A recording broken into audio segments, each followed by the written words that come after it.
Ma fille est dans cette école. Elle n'est pas retournée dans le bâtiment depuis le 3 mai, le jour où c'est arrivé. Elle participe à toutes les activités organisées à l'extérieur du bâtiment de l'école, mais pas à l'intérieur. Cette école est devenue la scène d'un crime de masse, le lieu d'atrocité comme ce n'était jamais arrivé en Yougoslavie avant. Il n'a que 13 ans, il est issu d'une famille plutôt intellectuelle. Le 3 mai au matin, il est entré dans son école avec 2 pistolets semi-automatiques qu'il y avait à la maison. C'est son père qui lui avait appris à tirer avec ses armes fabriquées en Serbie. Il a tué 9 écoliers et le gardien. Pour les habitants du centre de Belgrade et surtout les parents de cette école de l'élite, c'en est trop, quelque chose ne tourne pas rond en Serbie. On est arrivé à un point de non-retour. Ou bien nous changeons en profondeur les structures de cette société, ou bien nous allons tout simplement disparaître comme société dans quelques dizaines d'années. La Serbie perd de ses habitants depuis des années. Et je crois que ce qui est arrivé le 3 mai ici, c'est notre dernière chance pour faire quelque chose. Et le lendemain, le 4 mai, à une soixantaine de kilomètres de Belgrade, près de la ville de Mladenovac, un autre massacre. Âgé de 21 ans, cette fois, il a tué 8 jeunes qui ont croisé sa route. 2 tueries en 2 jours, 18 morts, 20 blessés, les Serbes sont révoltés. D'autant que le président, Aleksandar Vučić, ne s'est rendu sur place que 19 jours plus tard. Ce soir, c'est la 6e manifestation de ce mouvement citoyen, la Serbie contre la violence. C'est un mouvement profond. Et là, nous nous approchons de la foule et nous allons devant le Parlement. Vukosava et son équipe n'ont manqué aucune de ces manifestations qui ont spontanément surgi après les massacres. Elle est à la tête de l'ONG CRTA qui analyse le fonctionnement du système du président Vučić et sa dérive autocratique.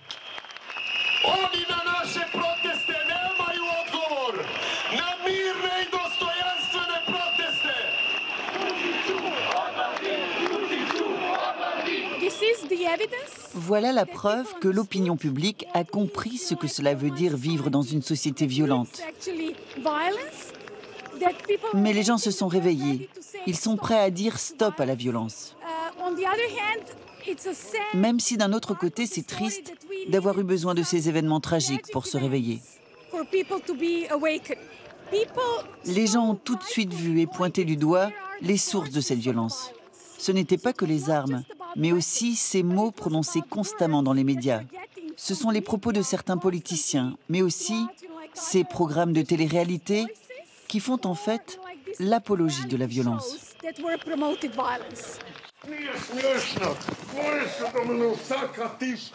Voilà ce que les Serbes peuvent voir à la télé ou en ligne. Ces images sont toutes des extraits de 2023 de l'émission Zadruga, diffusée sur la télé et le portail de Pink, un média très suivi.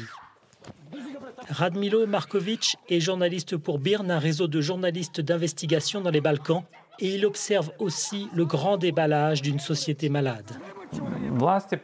Le pouvoir a essayé de traiter ces 2 tueries de masse comme il l'a toujours fait avec les autres affaires, en utilisant la propagande.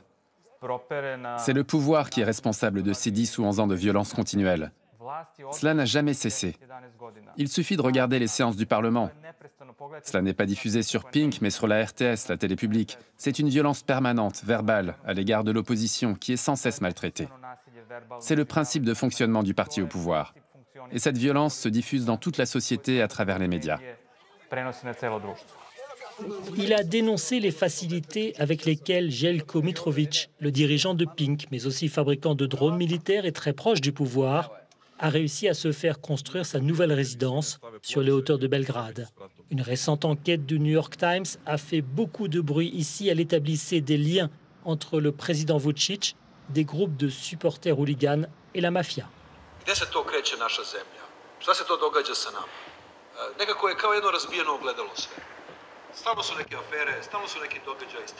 C'est comme s'il parlait aujourd'hui. L'homme qui disait cela il y a plus de 20 ans s'appelait Zoran Đinđić, alors Premier ministre. Merjan Bajic, artiste et de la génération qui a vécu les guerres yougoslaves, se souvient de cette période très courte après la chute de Slobodan Milošević en 2000, pendant laquelle est né l'espoir de redevenir un pays décent. Il a travaillé sur ce monument à la mémoire de l'ancien Premier ministre, assassiné en 2003 par une mafia qui savait qu'il allait faire le ménage dans le pays. Aujourd'hui, comme beaucoup de Serbes, il se sent orphelin. Moi, je ne veux pas d'un nouveau leader. Je ne veux pas d'une nouvelle majorité qui va nous dicter à nous tous la façon dont on doit se comporter comme eux ils pensent. Moi, je ne veux pas être forcé de penser comme la majorité. Je veux que les points de vue se croisent et que l'on puisse en débattre pour prendre des décisions rationnelles et adéquates. Mais je ne veux pas que l'on suive ceux qui sont les plus nombreux et qui hurlent le plus fort. De son côté, le pouvoir a vite compris qu'il risquait gros après cette double tuerie. C'est pour cela qu'il a organisé le 26 mai une autre manifestation à Belgrade, invitant la province à coups d'autobus. Le slogan était « La Serbie de l'espoir ».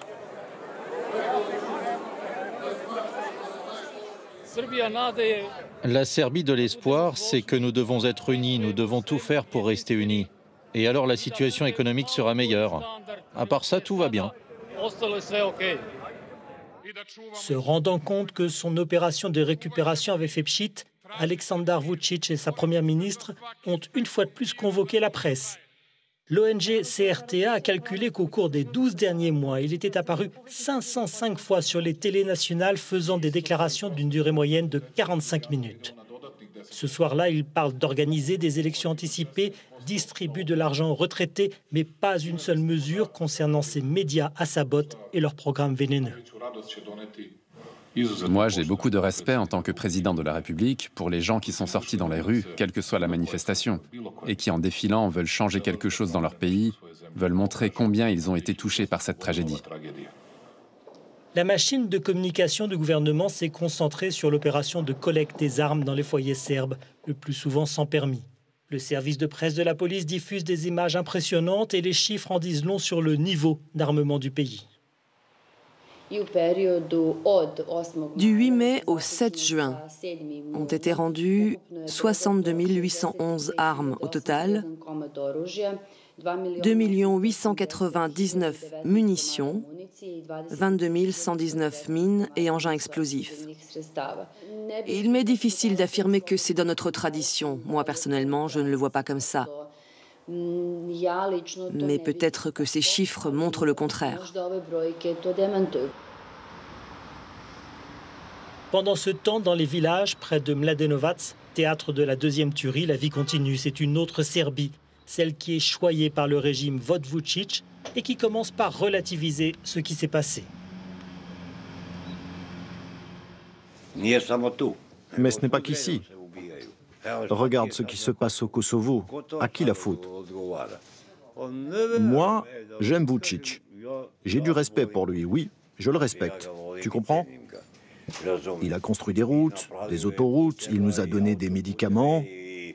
Qu'est-ce que tu veux de plus? Tout ça, c'est ce que je vois à la télé. Moi, j'ai été chauffeur de car pendant 30 ans. Avec mon bus, j'ai vu Copenhague, Amsterdam et Paris. Cette vie là-bas, elle est robotisée. Et on essaie d'amener ça jusqu'ici. Mais nous, on a notre propre mentalité. Regardez la cigarette, cette liberté qu'on a. Il n'y a nulle part en Europe où on a ça. On est un peuple libre.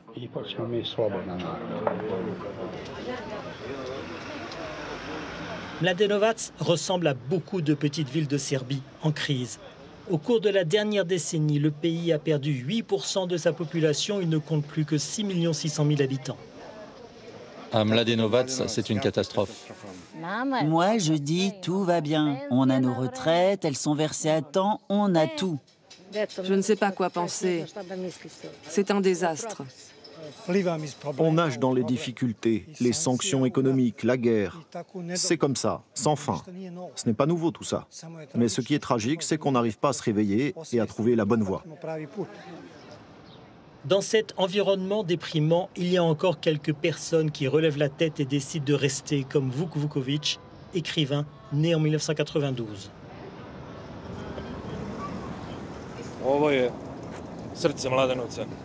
Ici, c'est le cœur de Mladenovac. Une ville qui avait une vie tranquille, mais aussi une forme d'apathie, jusqu'au massacre qui l'a fait trembler, mais qui ne l'a pas réveillé.